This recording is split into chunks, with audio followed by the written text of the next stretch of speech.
Hello friends, welcome to my YouTube channel online learning website. तो जैसे हम लोगों ने बात की थी कि फ़ोर्स क्या होता है, फ़ोर्स की डिफिनीशन और उसके इम्पॉर्टेंट इफ़ेक्ट्स के बारे में। तो दोस्तों जैसे हम जानते हैं कि फ़ोर्स जो होता है वो मास इनटू एक्सेलरेशन होता है। अब हम लोग दोस्तों इसके बात करेंगे टाइप ऑफ फोर्सेस के बारे में।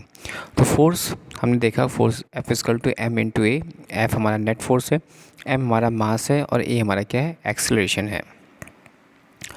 तो टाइप ऑफ फोर्सेस की बात करते हैं तो टाइप ऑफ फोर्सेस में बेसिकली दो तरह के फोर्सेस को हम स्टेबलाइज करते हैं। एक होता है कॉन्टैक्ट फोर्स, एक होता है non contact force. Contact force में हमारा दोस्तों आता है मस्कुलर और फ्रिक्शनल, जो कि कॉन्टैक्ट फोर्स है। जबकि नॉन कॉन्टैक्ट बात करें तो ग्रेविटेशनल, इलेक्ट्रोस्टैटिक और magnetic force. Type of force में हमें यहाँ देखा नॉन कॉन्टैक्ट फोर्स और कॉन्टैक्ट फोर्स। कॉन्टैक्ट फोर्स में आएगा मस्कुलर और फ्रिक्शनल, और इसमें बात करें नॉन कॉन्टैक्ट में ग्रेविटेशनल और इलेक्ट्रोस्टैटिक फोर्स और मैग्नेटिक फोर्स। तो दोस्तों हम यहाँ बात करते हैं अब टाइप ऑफ फोर्सेस में। तो हम जानते हैं फ्रिक्शनल फोर्सेस भी होता है, gravity force, applied force, spring force, drag force, normal force, magnetic force और इलेक्ट्रिक फोर्स।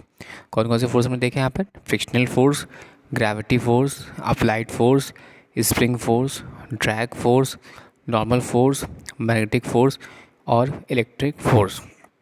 इसको हम लोग फर्दर अगर हम क्लासीफाई करते हैं तो कुछ इस तरह से क्लासीफाई कर सकते हैं कि फोर्स हमारा यहाँ पर पुश या पुल टाइप। फोर्स हमारे दो टाइप के देख सकते हैं, effect of force and types. Types की बात कर रहे हैं हम लोग यहाँ पर, तो नॉन कॉन्टैक्ट और कॉन्टैक्ट टाइप। कॉन्टैक्ट में हमने देखा मस्कुलर टाइप और फ्रिक्शनल टाइप। तो आपको याद रखना है मस्कुलर और फ्रिक्शनल जो है वो कॉन्टैक्ट टाइप में आएगा। जबकि नॉन कॉन्टैक्ट की बात करते हैं तो नॉन कॉन्टैक्ट में हमारा दोस्तों आता है ग्रेविटेशनल, मैग्नेटिक, इलेक्ट्रोस्टैटिक। ये हमारे नॉन कॉन्टैक्ट में आ गया।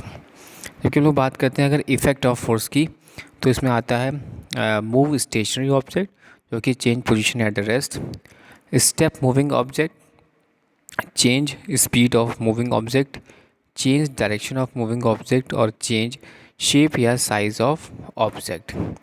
तो हमने यहाँ पर देखा टाइप ऑफ फोर्सेस में। हम लोग फर्दर देखते हैं अप्लाइड फोर्स होता है, ग्रेविटेशनल फोर्स होता है, नॉर्मल फोर्स होता है, फ्रिक्शनल फोर्स होता है, एयर रेजिस्टेंस फोर्स होता है, टेंशन फोर्स होता है, spring force and contact force. तो दोस्तों ये बात हुई forces and type of forces की। Thanks for watching and sharing.